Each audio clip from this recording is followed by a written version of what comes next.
BC రిజర్వేషన్లపై దాఖలైన పిటిషన్ను high court నేడు విచారించనుంది. బీసీ రిజర్వేషన్లపై జారీ చేసిన జీవో 9 ను రద్దు చేయాలంటూ మేడ్చల్ మల్కాజ్గిరి జిల్లాకు చెందిన మాధవరెడ్డి హైకోర్టును ఆశ్రయించారు.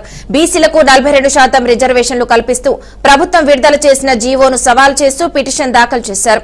ఇక ఈ నేపథ్యంలో రాష్ట్రం ఎన్నికల సంఘం జారీ చేసిన ఎంపీటీసీ, జెడ్పీటీసీ ఎన్నికల నోటిఫికేషన్ పై హైకోర్టు స్టే విధించింది. ఎన్నికలు నిర్వహించాలంటే పాత రిజర్వేషన్ల ప్రకారం ఎన్నికలు చేపట్టాలని పేర్కొంది.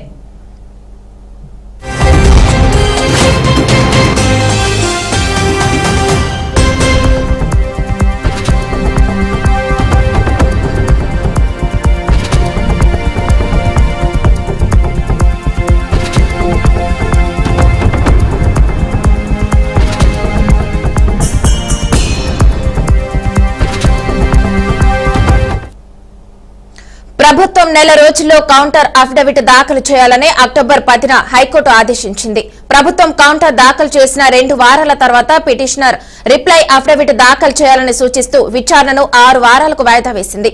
బీసీ రిజర్వేషన్లపై హైకోర్టులో మంగళవారం మరో పిటిషన్ దాఖలైంది. పంచాయతీ ఎన్నికలు గతంలో అమలు చేసిన 23% రిజర్వేషన్లను అనుసరించకుండా కావాలనే తగ్గించి బీసీలకు అన్యాయం చేశారని పిటిషన్లో తెలిపారు.